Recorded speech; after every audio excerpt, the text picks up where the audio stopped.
Good morning. My name is Ethan Schuth. I am the Water Resource Manager for the Choctaw Nation of Oklahoma's Water Resources Department. So just a quick where we're located. So we're actually down in the southeastern portion of the state. You'll see the Black Star. That is Choctaw Nation headquarters in Durant. And then our capital grounds are located near Sardis in Tuskahoma. What we do, we conduct water monitoring on creeks, rivers, and lakes. We also try to ensure proper environmental stewardship of all of our water resources that we have in our tribal boundaries. We are currently trying to study non-consumptive use parameters to try to understand those parameters a little bit better.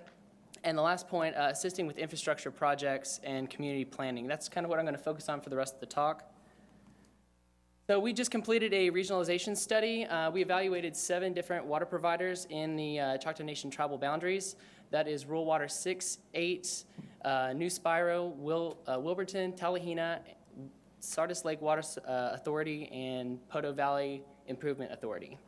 So we wanted to look at their water vulnerabilities, what their water availability was, their future demands, and the mitigation strategies for their infrastructure. So anytime they would have problems with disinfectant byproducts or any type of consents that the state ODEQ would issue, we would try to figure out ways to actually have a strategy to mitigate for that. But all in all, we actually threw around an idea of a centralized system versus an interconnected system.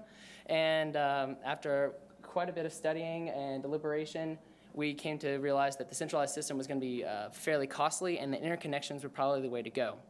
So we wanted to figure out, after that, what type of interconnections. Were we wanting to transport raw water to these 7 water providers in our nation, or were we wanting to actually interconnect the pre-existing treated water systems? So we came up with this map. It's very busy. All the red here is the existing pipelines. The little green and spots here are the new pipeline that was proposed. And then, of course, these squares here are options 1, 2, and 3 for that centralized system that we deemed not feasible. So moving forward, we want to know more about our water quality and the raw water supplies that we have.